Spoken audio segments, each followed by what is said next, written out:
Pain is such a blessing because it gives us the opportunity to reflect.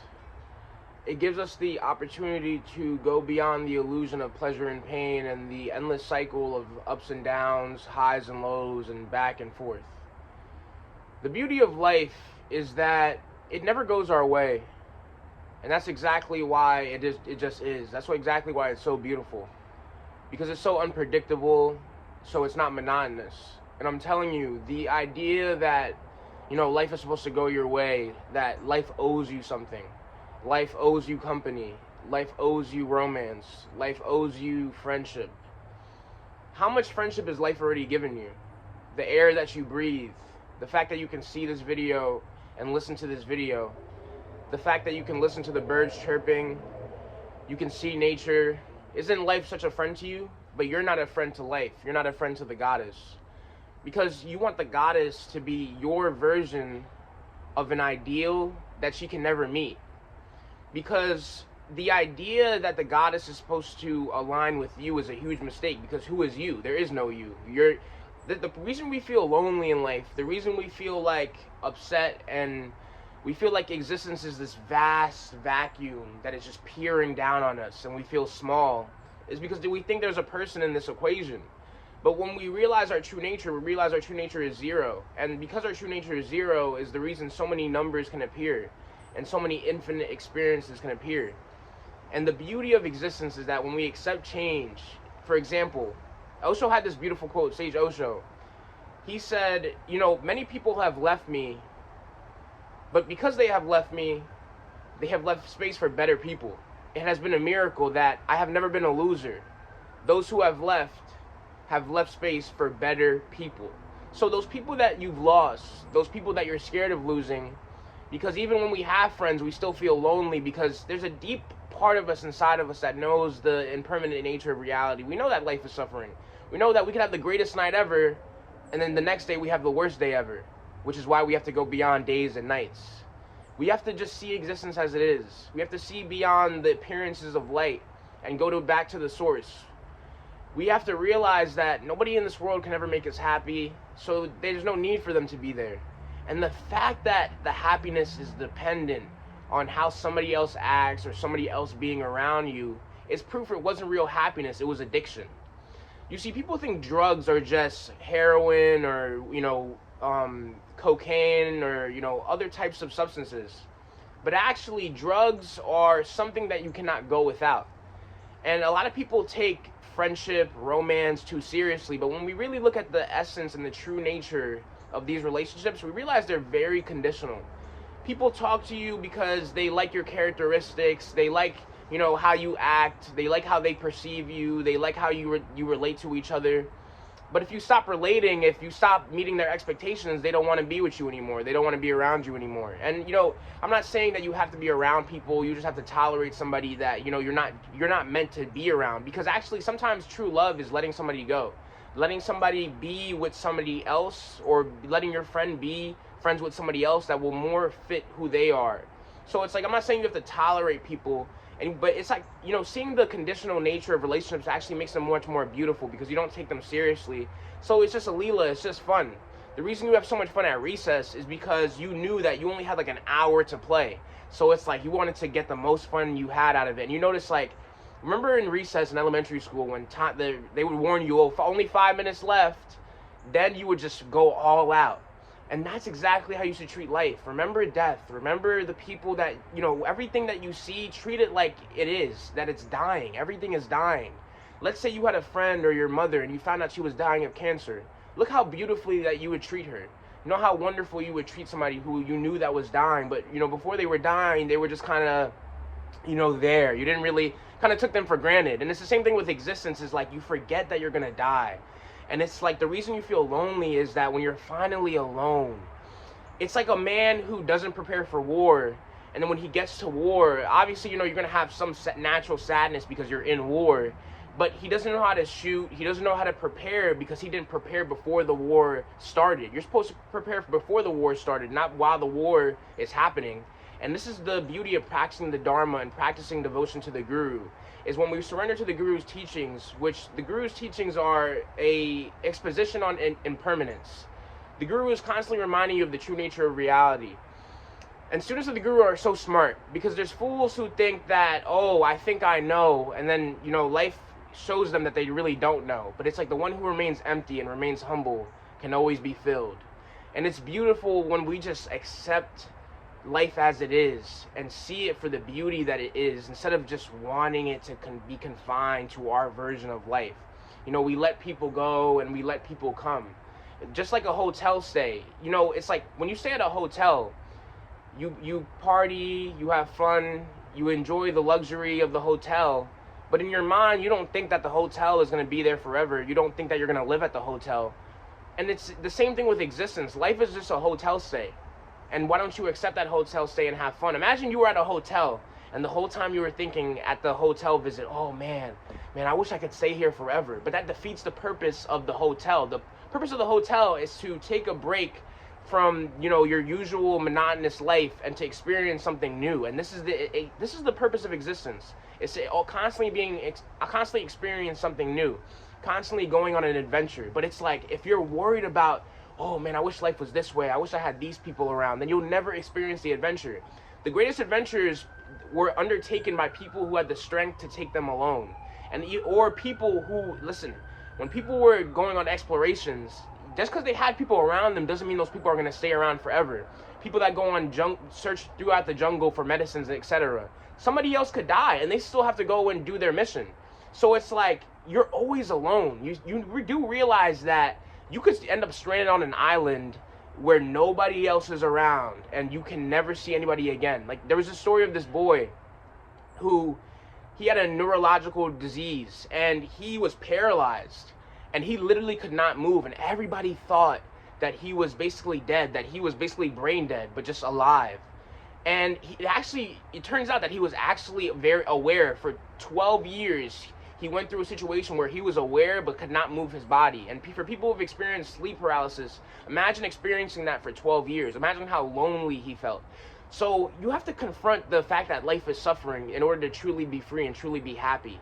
Because I'm telling you, it's very interesting, the suffering that you can experience. But like I said before, you have to prepare for war. Don't start fighting before you prepare. It's very stupid to prepare for war. And it's like, when we lose in life, it actually gives an opportunity to perfect winning. You see, even people, a master martial artist like John Jones, right? He's undefeated. But do you think he didn't lose in sparring matches? Do you think he didn't lose when he was training with other people, training with people that were better than him? And then eventually he surpassed them, but he had to lose to them to say, oh, I made this mistake when kicking. I made this mistake when punching, to really perfect punching. So losing is actually a blessing. Losing people is actually a blessing, because if they were really meant to stay in your life, they would be there. People who leave, they're not important at all. Because who's meant to stay is meant to stay. Who's not meant to stay is not meant to stay. So it really doesn't matter. And when you realize you don't have anybody in the first place, you have no problem with letting people go, because they were never there in the first place. And it's bondage to think you need people, to think that you need to have somebody around. Because it's actually when we accept discomfort that we become truly comfortable. There was a sage named Deza Patrul, and he has beautiful writings, and he's hilarious. And he had I'm quoting word for word. He says, it seems I can never make them happy. Whatever, I'm off to a mountain retreat, and I'm going to stay there. And that's so beautiful how he realized, like, and it's a lot of people think, I'm not going to lie, I don't like people that much. And a lot of people might say, oh my God, he's a guru. What? It's supposed to be love and light. But I'm telling you, you think these great yogis that spend time in caves, or even if they had a house, they spend a lot of time alone, because, you can make your house a cave. You don't have to, go to a cave and make your body ill and suffer and not have access to hospitals. You don't have to be, that's what I call spiritual materialism, when people think that they have to go to a forest or go to a cave. You can be alone in your house. You can make your house a cave. You can make your house a temple. You don't have to run away. And it's like, you think great yogis, you think they ran off to be alone for the rest of their lives in solitary retreat because they liked people? Like, think about that. So it's like they loved people, but they didn't like them. Because if they liked people, there's so many instances in life where somebody you thought you loved did you dirty, they left you, and they left you heartbroken. So it's like, sages, they wouldn't try to pursue enlightenment. Gurus, they wouldn't try to pursue enlightenment if everything was grand and everybody was so nice to them. They wouldn't need to go beyond praise and blame if everybody was so nice and always nice. So it's like sages love people, but they don't like them, because even Sage Nisargadatta, like he would just send people away, or Sage Ashtabakra, when people used to try to ask him questions, he would just send them away. Like he would just, and he would only choose that special few who actually had love for him and not just wanted to grab his teachings. Like King Janaka. He asked King Janaka asked him for lessons, Sage Ashtabakra. And what's beautiful about Sage Ashtabakra is he was actually 12 when he became a sage. Isn't that beautiful? And King Janaka wanted to ask him questions. But then, when he asked him questions, Sage Ashtabakra was like, okay, where's my fee? And the guru, the king, promised him his kingdom and everything. And it's symbolic that the king was willing to give up what he never had to the guru in order to find out what he truly has. And of course, King Janaka actually, he wanted to spend the rest of his life with Sage Ashtabakra, but Sage Ashtabakra said, we need a wise king like you in society, so he sent him to go rule his kingdom. So a lot of people might think, oh, I have to give up my house to the guru, I have to give up my house to the sage. Of course you have to give back monetary stuff, or gifts to the sage, just to practice gratefulness and selflessness. But you don't have to, when people say surrender to the guru, they're not saying give everything away to the guru. Of course not. What they're saying is give everything in a symbolic way to the guru. Obviously give back to the guru, but I'm saying, when you give to the guru, you surrender, your wife to the guru, or your husband to the guru. You surrender all your pleasures and experiences to the guru or God. This allows you to see the true nature of those experiences, that they were never there and that they will never last. And a lot of people might get confused. It's like, what? I gotta give my wife to the guru? I gotta give my husband to the guru? No, it's not literally. It's just, well, it is. It honestly is literally, but I'm not saying that you have to literally give away your wife or husband to the guru. People with common sense will understand what I'm saying.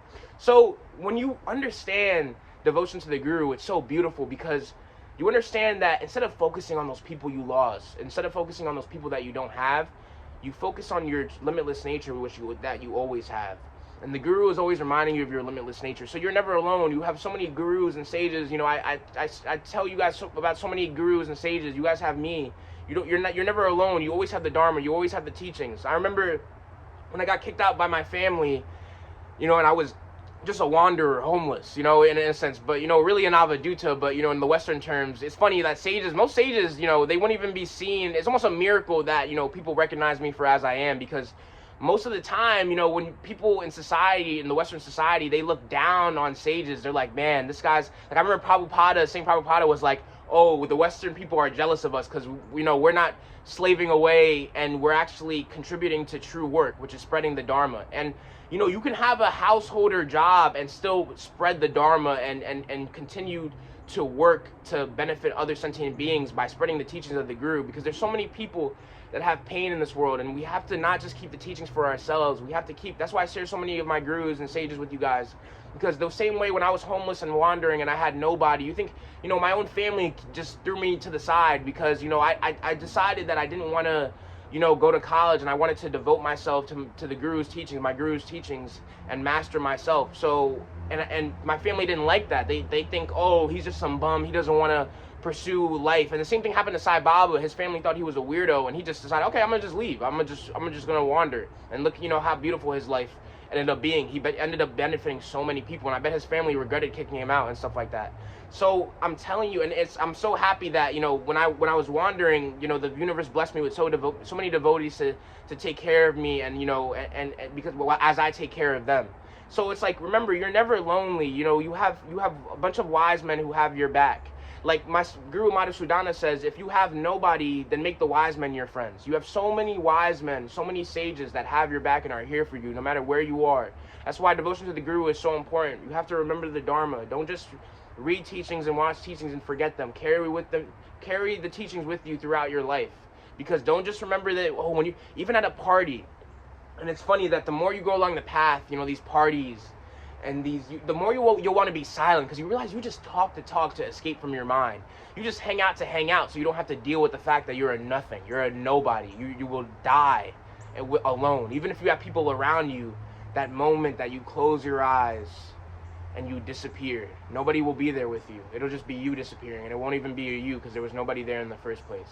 Oh, how beautiful this existence is when we accept this true nature. We have no fear. We have no desire for it to be anything different. We accept it as it is. So learn to accept the goddess as she is, And don't try to fight with existence, but just be one with her. She's not trying to fight you. I know sometimes the goddess can seem cruel, but the guru reminds you that just accept the goddess's way. Just accept her as she is. It might seem illogical, it might seem ridiculous, and it's okay to get angry. It's okay to wish that you had that things were as a way as they are, but don't take you wishing things that were don't take you wishing things were different seriously. I'm not saying a lot of people, even they'll use my when I say, oh, don't be ashamed of negative emotions. Then they'll be like, okay, I guess I can just feel negative all the time. No, I'm saying that because you naturally have experiences and naturally have gone through stuff, you'll have a habit and some scar of thinking, oh, I feel so lonely and stuff like that, because it's the human conditioning. We always want to have a tribe around us. But don't take those feelings seriously. See through them. See that they're just Maya. See that they're just the existence conditioning itself to think that it's limited. But when you listen to the guru, you realize that you're limitless.